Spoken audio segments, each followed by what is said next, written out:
let's the start with five the love five languages. languages first, and then I want to pick your brains and All see right. with your experience how well you can see through me. Okay. And these are in no particular order of importance. Okay. But one of the love languages is words of affirmation, which you mentioned earlier. Such just positive statements. You look nice in that outfit. I appreciate what you did. You know, one of the things I like about you, it's just words that affirm the other person. Sometimes there's an ancient Hebrew proverb that says life and death is in the power of the tongue.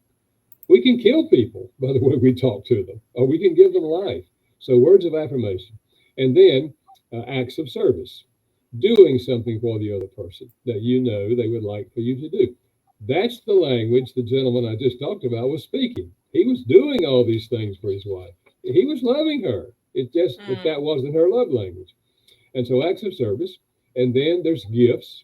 It's universal to give gifts as an expression of love. I mentioned my background in cultural anthropology. We've never found a culture where gift giving is not an expression of love. And the gift doesn't have to be expensive.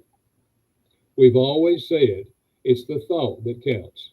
You were thinking about me and you got Yes, I something was for in me. that store and I saw this little thing and reminded me of you, and I brought it as a token of that feeling I had and thinking of you, right? Yeah, absolutely. Absolutely.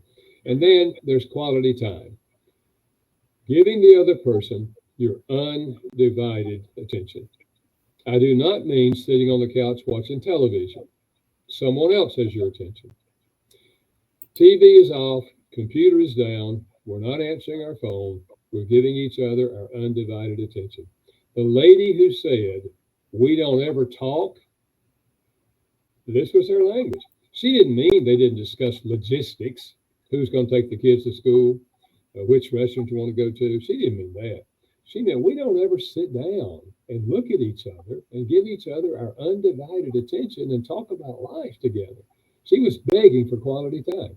And then number five is physical touch. We've long known the emotional power of physical touch.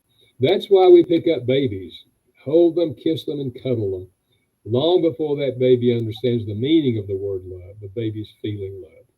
So those are the five. And of course, as we mentioned, each of us has a primary love language. One of these five is more important than the other four. Now, we won't turn away any one of them. All of them are fine. But if we don't receive love in our primary language, we will not feel loved, even though the person is speaking some of the other languages. Hmm. So, what is your quick guess about me? What's my love language, Dr. Chapman? Well, you told me that you're a teacher. Uh, so I tend to think toward acts of service, but I'm not sure. Acts of service, quality time and acts of service, they're very close. Okay, all right. Yeah, You're and very right. sometimes the primary and the secondary can be very close. They're very close. Good. Excellent.